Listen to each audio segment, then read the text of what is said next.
Welcome to Wasatch Weekends. I'm Ben Roof. Let's start off today's show with a little bit of local news.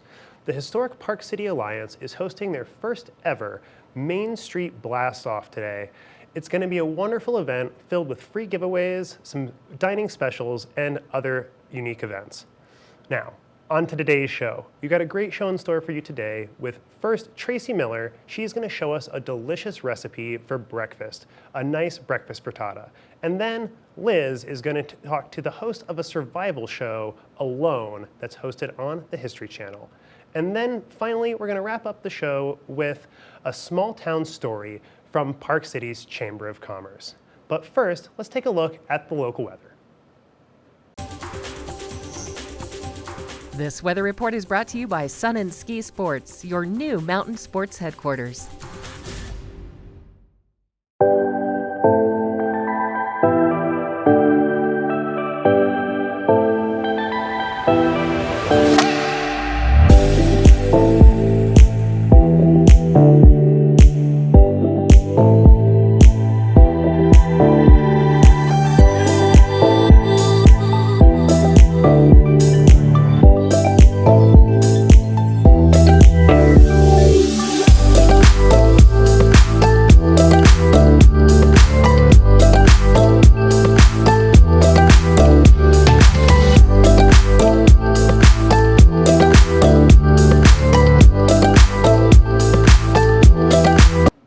Welcome back to the show. Tracy Miller of Colorful Cooking is going to take us through a recipe for a breakfast frittata. Let's go take a look. So breakfast, are you a breakfast eater? Me, I wake up hungry. I dream about scrambled eggs. Like, I love breakfast. I have to eat breakfast. I read studies about breakfast all the time. I think I could probably do better healthfully with breakfast, but I like eggs, and I'm not full if I don't eat an egg. I actually talked to my doctor, can I eat eggs? Are they high in cholesterol? They're really, really good for you, and they're really good for your brain. So today, we're gonna make a frittata. If you've ever heard of a frittata, it is like one of the easiest egg dishes to make. However, if you have not purchased your cast iron pan yet, I'm slapping your wrist, because we, again, are going to start on the stove and finish in the oven. A frittata is just like an egg scramble that you fry up on the bottom and then you put it in the oven to kind of crisp up the top. It's a little bit of a well-cooked scrambled egg. So sometimes people are like, they need like the undercooked egg, they like the runny eggs. You might not like a frittata if you don't like your eggs cooked all the way through. But we're gonna mix the frittata with roasted red peppers. So you have jars of roasted red peppers. I'm actually gonna tell you a whole bunch of things to do, and we're gonna take a break while you prep and I prep, and then we're gonna come back together. So for the eggs, we'll worry about the eggs later. You put 5 of them in a bowl, 6 of them in a bowl actually, and stir them up, whisk them up so that they're nice and blended together. And then with the roasted red pepper, which is really nice that we got the jars of roasted red peppers because you save yourself a step. What we're gonna do with those is we're just gonna dice them up. Remember, we julienne the pepper and then we dice it up into little small pieces. This is gonna go in our egg frittata. So cut up about 3/4 of a cup of roasted red pepper. And then our second dish today is going to be home-style potatoes. So we're gonna make a potato on top of the stove that is gonna taste way better than any diner you go to, and it's gonna be chock full of nutrients.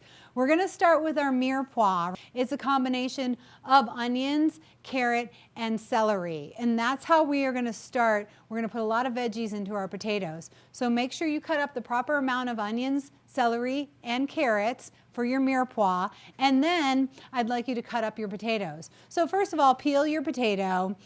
Again, we're going back to, is it that healthy? Potatoes are very healthy. They're more healthy when you keep the skin on. So if you're looking for a little more health, keep the skin on. If you don't want the skin, peel them off. And then I'm gonna need you to chop them up. So what we're gonna do to chop up the potatoes to make them really nice is we are going to slice them this way. And be careful because we don't have a solid surface yet. So slice your potatoes like that. And then I don't like to waste any, but if you want them perfect, you could cut them into a square and then slice them. And then pile them up together and slice them again twice. And then we're going to slice them this way. Try to keep the potatoes, the carrots, and the onions all at about the same size, because what's going to happen is we're going to put them in a pan and fry them up. We need them all to cook at about the same temperature and the same level. So if they're cut around the same size, then they're probably going to cook about the same time. Especially cutting these potatoes really small like this, that will help them cook a little faster, because you know potatoes take a long time. Okay, so I want you to dice your potatoes, make your mirepoix, which is your onion, your carrot, and your celery. Put 6 eggs in a bowl, have them all whisked together, and dice up 3/4 cup of the roasted red pepper. Meanwhile, before we get started on that, I just kind of wanted to give you a cool recipe that you can use anytime for anything. And these are oatmeal balls. Actually, I hate to admit it, but I don't love oatmeal. I don't even really like it that much. So anytime that I'm going to eat oatmeal, or I want to eat oatmeal, or I want to have whole oats in my life, I have to use what I call training wheels. So my daughter actually came up with this recipe, and it has oatmeal, mini chocolate chips, peanut butter, Rice Krispies, and honey. And they are absolutely delicious oatmeal balls that we're going to make, and you can either have them for breakfast, you can give them to the kids for snack, you can have them in your car, bring them to work. They're delicious, and they're packed with nutrients with the peanut butter, the honey, and the oatmeal. But when you put all this stuff in a bowl together to combine it, and you want to use your hands, and peanut butter is super sticky, make sure you wet your hands and then combine it all. Continue to wet your hands and roll those into little balls. So today we're making a roasted red pepper frittata. We need 3/4 cup of red pepper, 6 eggs in a bowl stirred up. We need potatoes, onion, celery, and carrots all chopped up. But we're going to take a quick break while we all prep. I'm going to get my hands nice and wet, roll some balls. I'll see you back here in a couple of minutes when we're ready to start heating things up.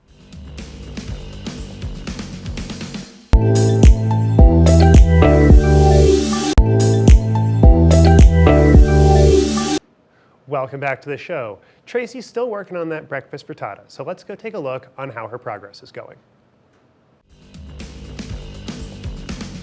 There we go. These are oatmeal peanut butter balls, and they're absolutely delicious. They're a mess to make, but well worth the time, because you can make a whole bunch of them. You can actually freeze them. Your kids will like them, you'll like them, and they're pretty healthy for you. I like to use the mini chocolate chips, because whenever I use the big ones, it just feels like I took every health component out of it, and it just tastes like dessert. But this also has peanut butter and honey in it, so that's going to give you some energy. These, in my opinion, are a good 3 o'clock snack when you're starting to hit that slump. Easy to make. Just make sure your hands are wet when you're balling them up. They're delicious. You're going to like them. Your kids are going to like them. Everyone's going to like them. Even everyone in the office is going to like them. Alrighty, so now let's get to our breakfast. Breakfast, most important meal of the day. It's been proven, and I completely agree with it. There are a lot of studies that show if you don't eat breakfast, you tend to eat worse throughout the day, and most people that are overweight tend to skip breakfast. So having really healthy meals throughout the day is a great way to start your day.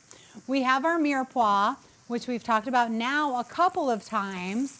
So I have celery, carrots, and onions frying up in the pan.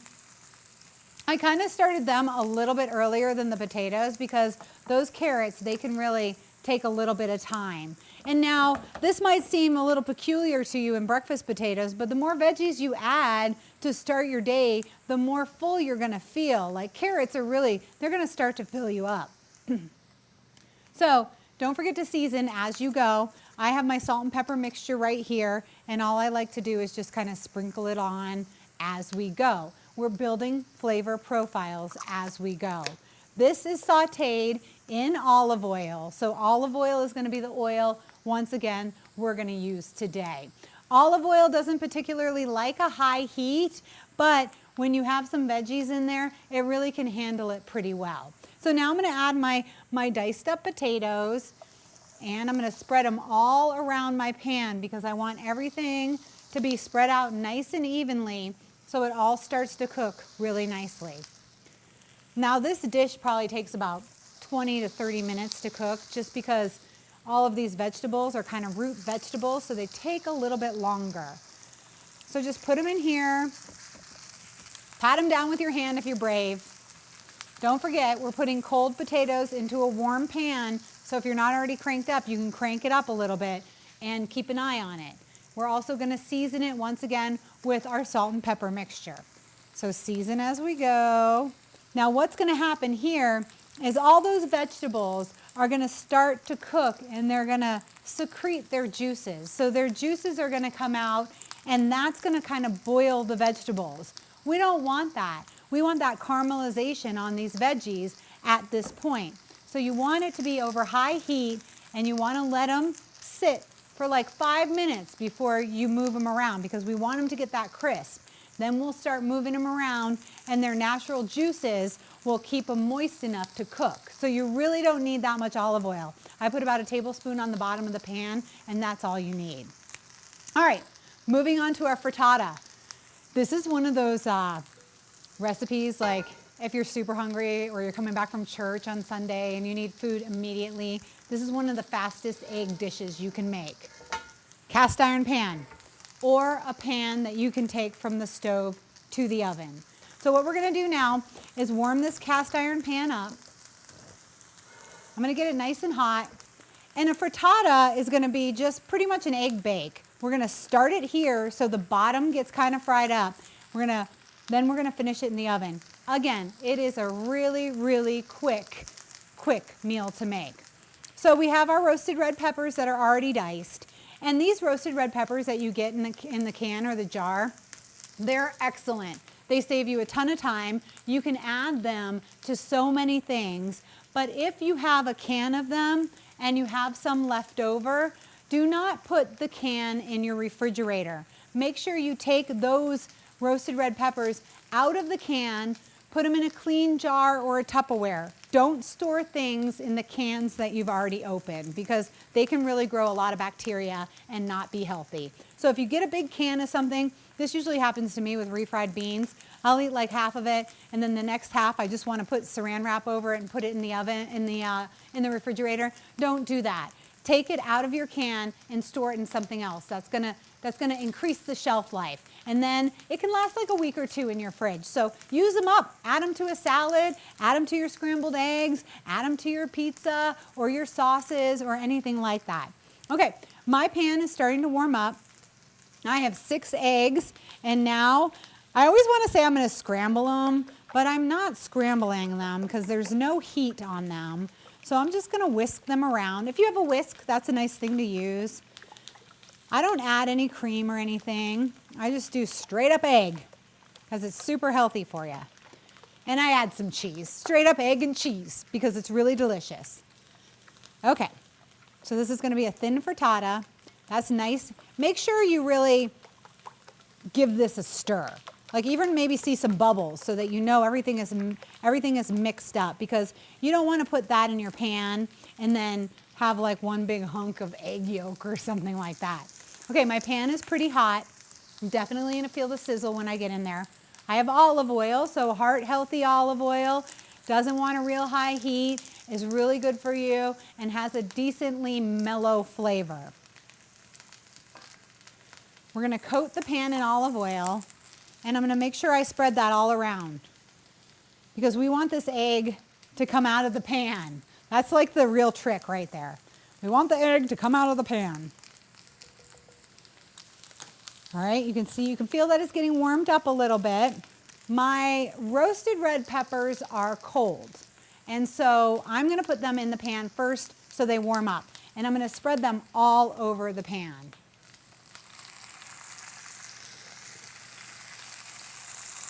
Time to put my sleeves down. The oil is kind of fighting back a little. Now this is not one that you want to use your hands to spread that around. So just try to get some even coverage. There we go. You can use any vegetable you want in these frittatas, and that's why these are really nice, because they're a great way to get some eggs in your system and get some veggies early in the morning. All right, so we've got those. They're warmed up nicely. Put a little salt and pepper on them. And now let's pour our eggs. Let me rewind for one hot sec, actually. I have my oven on broil. So we're gonna go to the oven in a second, and I wanna show you where we put the grate in the oven, because you kind of want it up high next to the broiler, because we're gonna broil the top part of this. So let's get the eggs in, and then we'll take a look at the oven. Well, it looks like Tracy is off to a delicious start, but we have to take a short break. But when we return, we'll take a look at how that frittata is continuing.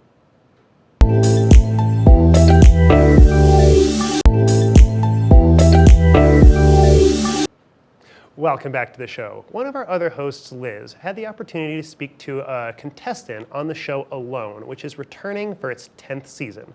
Let's go take a listen to that interview. Welcome back to the show. I'm your host, Liz. We have somebody very special on the line right now. We are Zooming with somebody really special, Mikey Helton. He's from a really cool show that's called Alone. Now, if you haven't heard of this yet, they're already going into their 10th season premiere, and that's going to take place on June 8th on the History Channel. I have Mikey here with me. Mikey, thank you for joining us. Thank you for having me. I'm really excited to have you here, and this show is about survival, adventure, getting yourself past your comfort zone, and just making a big thing for yourself, coming out and just surviving. Basically, you have to be a top 10 finalist in the show. Can you explain what exactly is going to go on in season 10 premiere? In season 10, you're going to see, 10 participants, very highly skilled people, go out and put themselves against nature to see who can be the last man standing.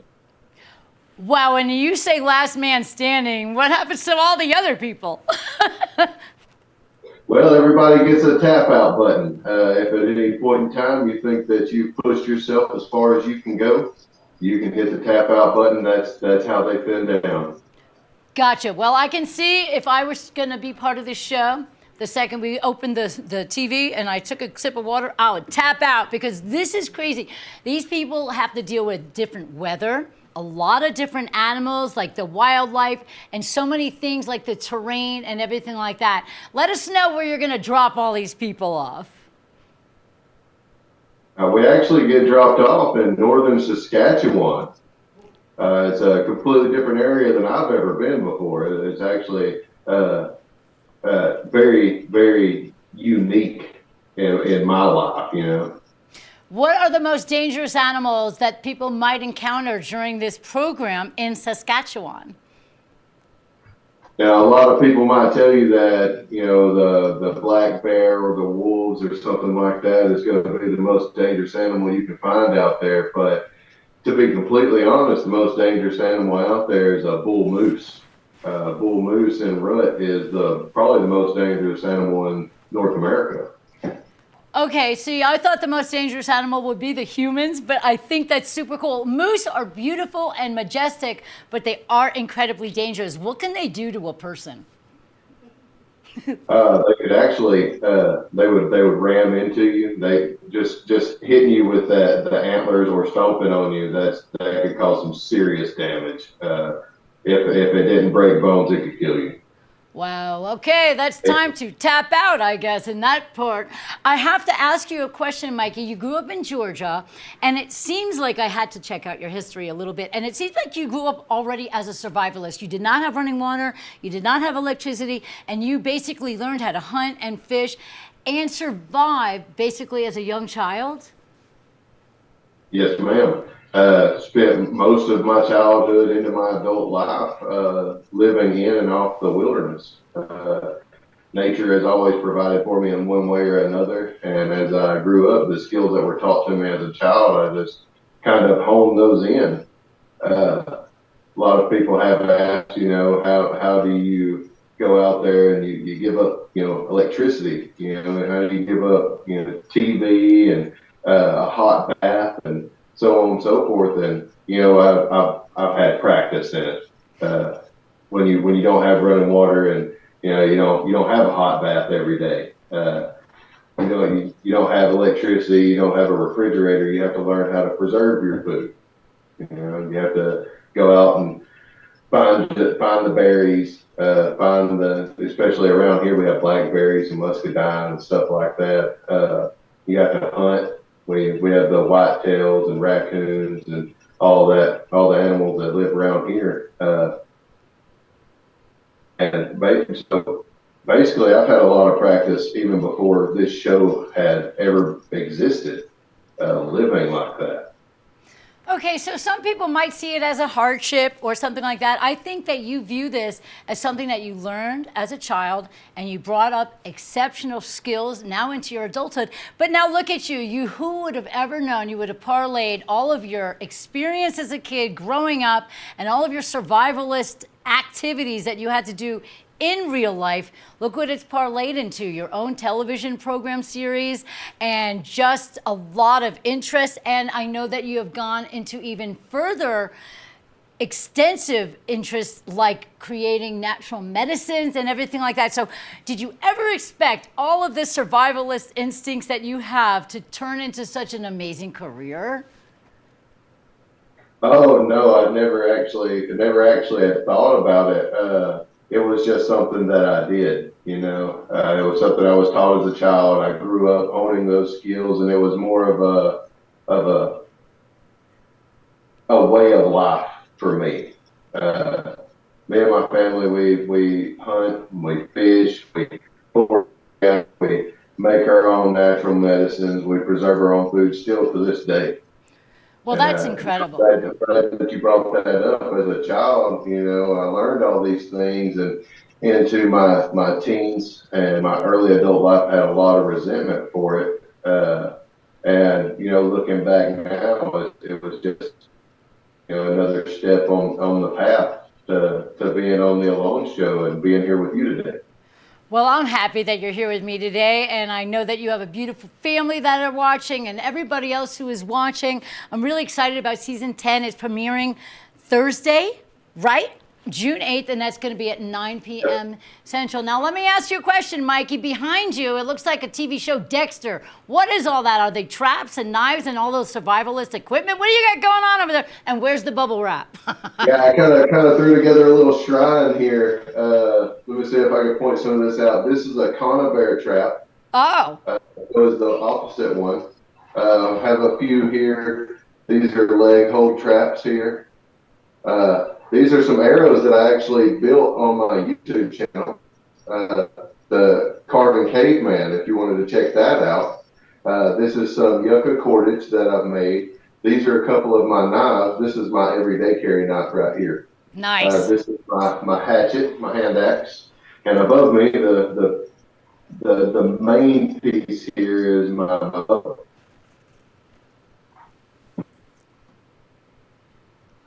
Well, that's incredible, and I have to say, I'm staying on Mikey's good side, that's for sure. I'm also going to put Mikey on my speed dial, so if I go camping and get lost or have to survive, I'm going to get in touch with Mikey Helton, and he's from the Alone series. Season 10 is premiering, you guys, on Thursday the 8th at 9 Central. We hope to see you there, and thank you so much to Mikey for being on here. Check out Alone, everybody. You guys are awesome, and I can't wait to see the premiere. And seriously, take care of yourself and be safe out there, and I hope to see the big winner prevail. Thank you. Y'all have a great day. You too, Mikey. Thanks again for being here. And everybody will be back with more show right after this.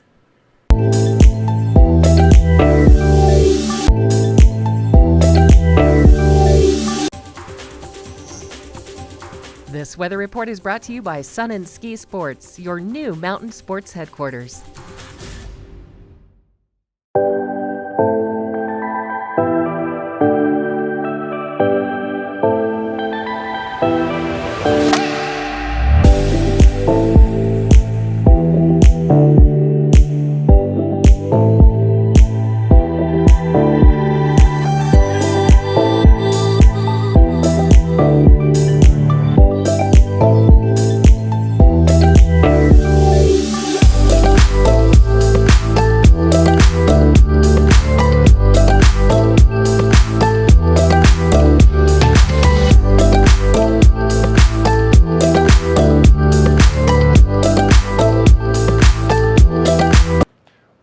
back to the show.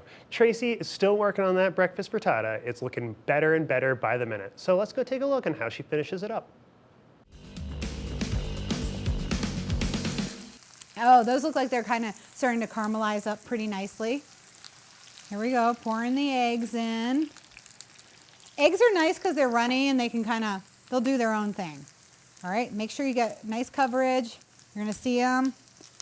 Turn the heat down just a little tiny bit. We want it to slow cook. And now let's take a look at the oven while this cooks. This is gonna take about 2 minutes on that side and about 2 minutes on the top. So as I get the broiler ready in the oven, I have it on the upper broiler, and notice that I've raised this kind of to the top, because what you want is for that nice hot broiler to broil the top of this egg. So get it up there pretty close. This is something you want to do before you preheat your oven, otherwise it's going to be nice and hot. Okay, so now let's take a look at our frittata.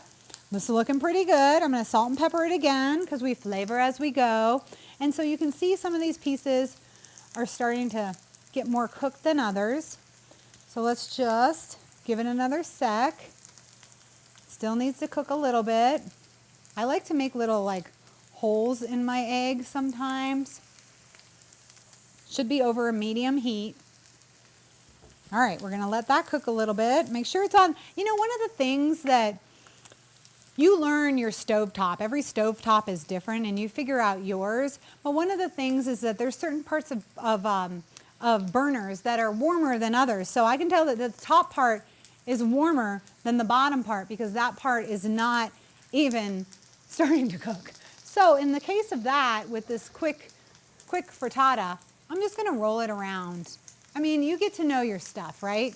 Okay, so these potatoes and mirepoix have been cooking without me moving them. So let's move them around. Oh yeah. What? Can you hear me? See how those got nice and caramelized? That's what we want to see. That's our first step into really building a flavor profile.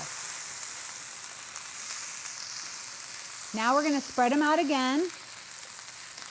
And we're going to turn the heat down because I had it cranked. I wanted to cook those. So we're going to turn the heat down to a medium low and just let those simmer away. Let's take another look at our frittata. As you can see around the edges, ooh yeah, that's frittata stuff right there for sure. You can see that it's starting to cook. The bottom looks like it's nicely cooked.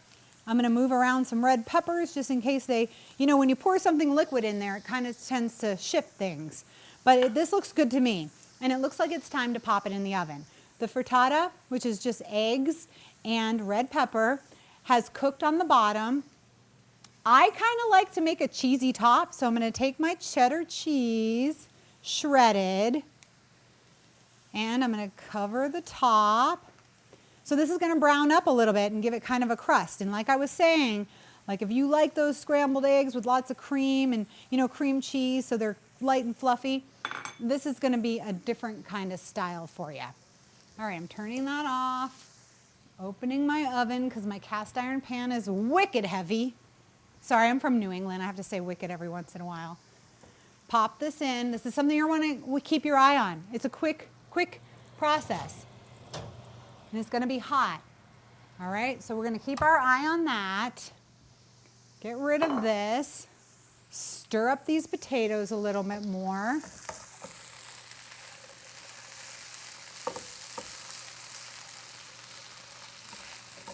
Potatoes are looking good, and they smell good too. A nice addition to this meal would be like a little dollop of sour cream. You could either do it on the potatoes or you could put it on the frittata as well. Lots of times if you go to a nice brunch restaurant, they will serve the frittata and it'll have like a little salad on top of it, like just some greens with a squirt of lemon juice or something like that. That's always really nice to just kind of add a little bit. But again, if you're looking for a quick breakfast, this is how to do it. Keep seasoning your potatoes because potatoes are so boring and bland by themselves. They need a ton of salt and pepper. So make sure you give them that. All right. I don't want to look too soon, but I think I'm going to look. Let's see what this is doing in here. Oh, it's starting to bubble up. The cheese is bubbling up. It looks good. I'm going to give it like 30 more seconds. Literally, frittatas take like 5 or 6 minutes. And depending on how you feel about your egg cooked level, and that might sound funny, but a lot of people are picky about how their eggs are cooked, me being one of those people, then you can keep it in here for a little bit longer if you like kind of a little bit more of a crispy one. But I think it's time to take it out because I had the broiler on high. The broiler is the mechanism up here that heats from the top down. And it's like the opposite of a grill. It's like the flames are coming from the top down and it's really, really hot. So it's a nice tool for quick use if you're looking for like a crust on something or you want to get something kind of toasted up. Speaking of toasted up, look at that. Let's see. That cheese is nice on there. Can you see how we can press that a little bit? Let's see if we've got some give on the bottom. Stir those potatoes. See, we start off not stirring the potatoes that much, and then after a while we want to stir them kind of. Okay, let's see how this frittata is looking. Oh yeah, look at that. If you can do that, success. That means you put enough olive oil on the bottom that it's going to stick together. That's going to not stick together. What am I talking about? The opposite of not stick together. It's going to come out. So there we go. That's what we want with our frittata. These are delicious. Let it cool down for a hot sec, but if you're going to take a longer break, get this frittata out of the pan. You ask me why? I think you should already know, because it's going to cook more in a hot pan. So remember how we let everything rest? We can let our eggs rest for a little while as well, and frittatas sometimes, often, are served cold. So you could serve it at room temperature. Quick break, stir the potatoes, get the frittata out of the pan. We will plate everything up in just a moment. Well, while Tracy continues to wrap up that breakfast frittata, we have to take a short break, but we'll be back in just a minute. Welcome back to the show. So Park City's Chamber of Commerce sends us these small town stories that are a wonderful opportunity to get to know the community a little bit better. Let's go take a listen to that right now.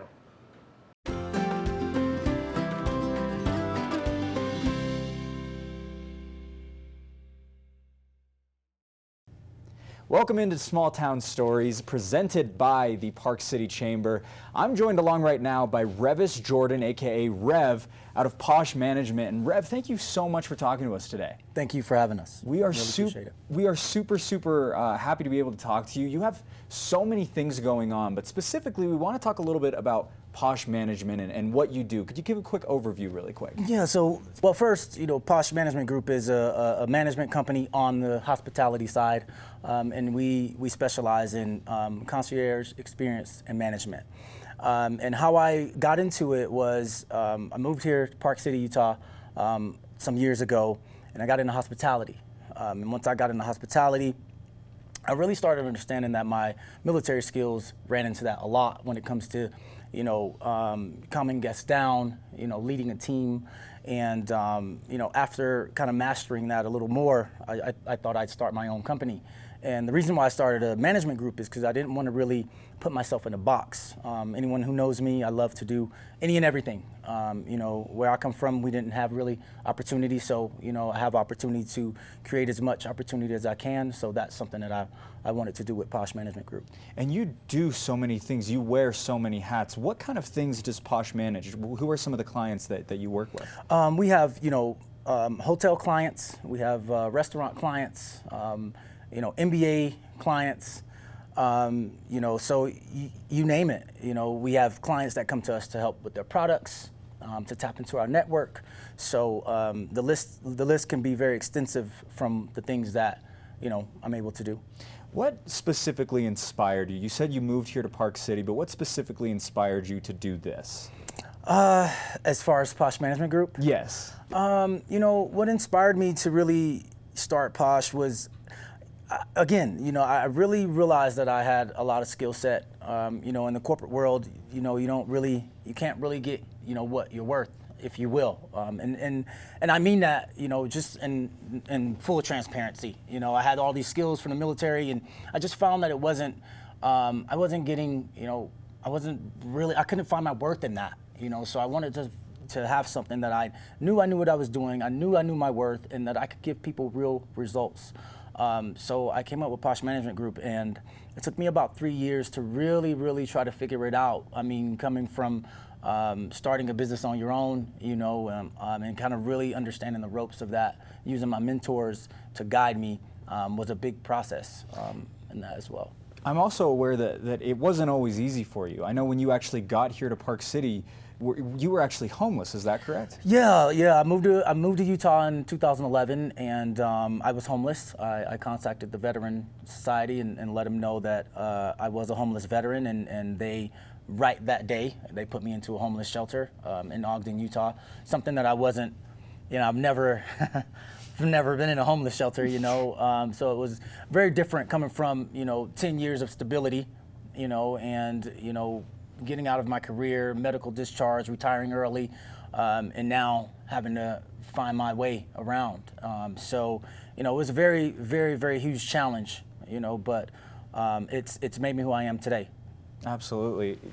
I wanted to talk a little bit about your time in the military. I actually did some research prior to this, and I know that you've mentioned in the past that you saw how things were being managed, how people were being taken care of from time to time, and you felt like you could make a difference. Could you expound a little bit on that? Yeah, so, in my community where I grew up in North Carolina, as well as South Carolina, police, back then, we didn't really, they were abusing their power. It was a lot of issues with the police around my community. So I wanted to get away from my community, and I also wanted to be an asset to the world. So I thought that I'd pick a career that I can go in and show people that you can have authority and not abuse it. And I chose to be a cop, and I fell in love with it.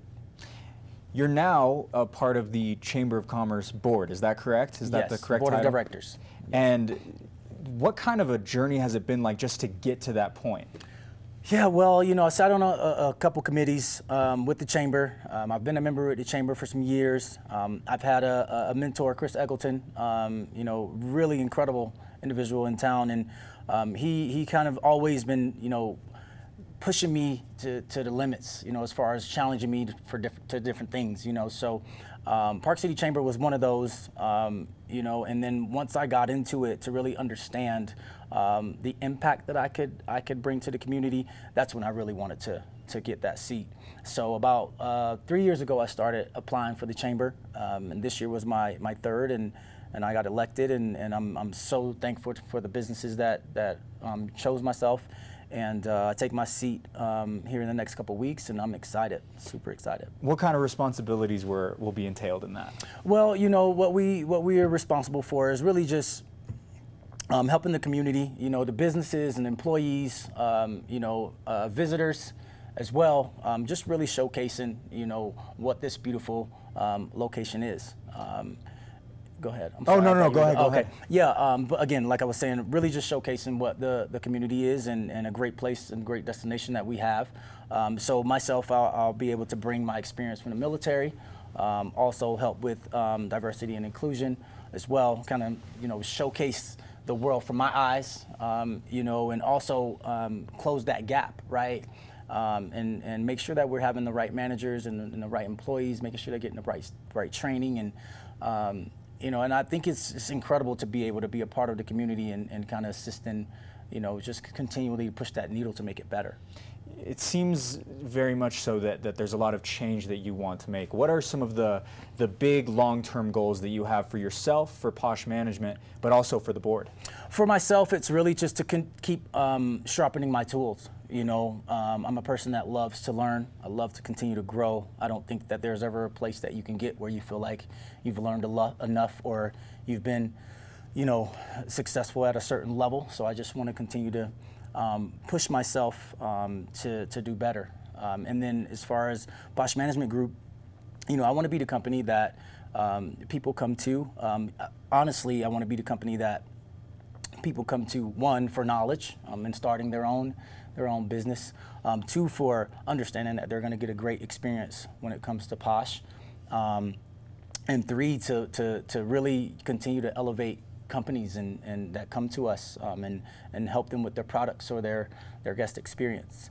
And with the chamber, I really want to open the eyes of the community to the struggles of diversity, in the city. And I know, not every culture skis or ride mountain bikes and such, but I believe that, with the place that we have, you have people from all over the world here in Park City, and I think that's what makes it intricate, because, we could come together and have so many different ideas and so many different things to bring to the table and create true results. So, I'm just so excited to be a part of that and continue to push the needle for the community, and also close that gap between Park City and Salt Lake as well. I'm finding that many individuals don't really know the true beauty of Park City, whether it be the access or whatever. So also just getting people to come up here and enjoy it, check it out, some of the cool spaces that we have. So yeah. Ambitious goals and truly inspiring story from where you've been to everything that you've been through to get to this point, and to continue to want to have so many things done and to be changed and ways to make an impact. It's truly an honor to be able to talk to you. Thank you so much for the time, Rev. I really appreciate it. Well, thank you for having me. I really appreciate that. Thank you.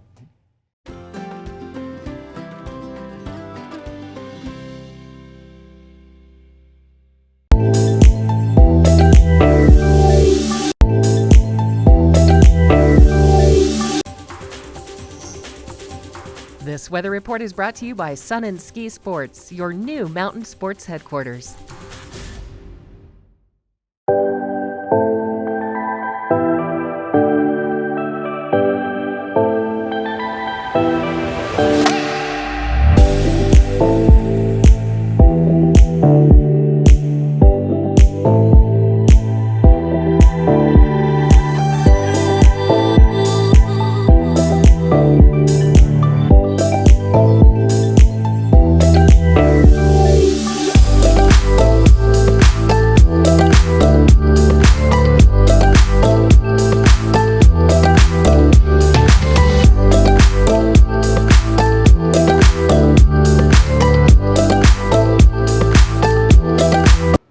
Welcome back to the show. We've got the wonderful conclusion of Tracy's breakfast frittata coming up for you right now. Okay, we're back. How long did you let your frittata rest? I haven't let it rest that long, but the test of it is to flip it over and see if it actually falls out. So, drum roll, please. Real quick, real swift move. Yes! That is high risk, because I was really hoping that it was going to fall out like that. And look, I got a little bit stuck there, but that's okay. This looks pretty good. Now what you do when you're doing the frittata is cut it in fours, because it's really only 6 eggs. So you don't want, you need a kind of a beefy piece. All right, so here's our breakfast. You can have this for dinner. You can have this any time of the day. We're going to put some of those breakfast potatoes right on there. And those are chock full of vitamins and nutrients. We've got a lot of potatoes. You could even make these for like a side dish with steak or something like that if you wanted to. But here we go. We're going to put those right there. And then I'm going to get my frittata, put it the side up that was in the oven, because that's a little bit of a prettier side.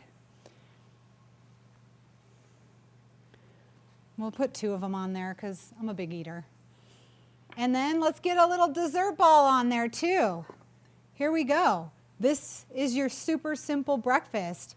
It's made with eggs, potatoes, and vegetables. We've got a little oatmeal in there as well. So you're definitely going to get some healthy nutrients. Put a little dollop of sour cream on top of that, or even a little garden salad that had like a lemon vinaigrette. That's how you fancy it up. So I'll see you next time. Thanks for joining me.